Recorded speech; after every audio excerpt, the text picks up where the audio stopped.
Well, whether it's fashion magazines or exercise magazines, those images of beauty and fitness are unattainable for most of us.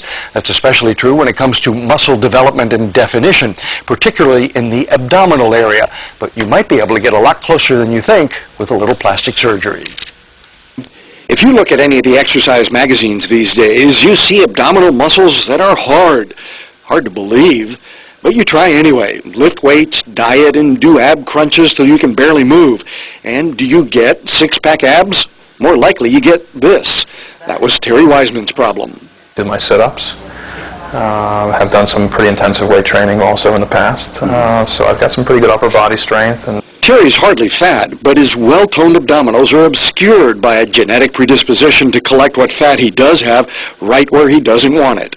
This is just a layer of fat. You look, it's not up here, it's not here. This is where he collects fat. And a lot of men, it's very common for this area in men. And so Terry has opted for a relatively new variation of liposuction that concentrates the fat removal right over the abdominal muscles. The key to this is very thin cannulas that allow Dr. Ternambe to get very close to the skin without injury.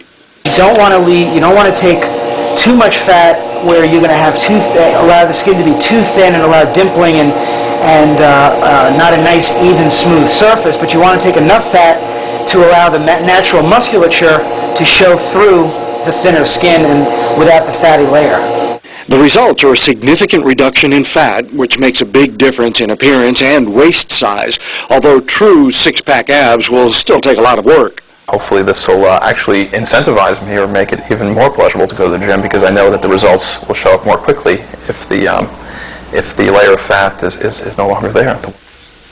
And Dr. Ternambe says most patients only have to rest for a couple of days and then they can go back to work. They will have to lay off exercise for a couple of weeks, and as in all liposuction, they will have to wear an elastic compression garment around their middle for a few weeks. By then, most of the swelling should be gone and it's a whole new you. And Dr. Ternambe says that you have to be careful not to remove too much of the fat, though, because the result is a dimpled, bumpy appearance, and that, of course, doesn't work very well. The other thing is the cost.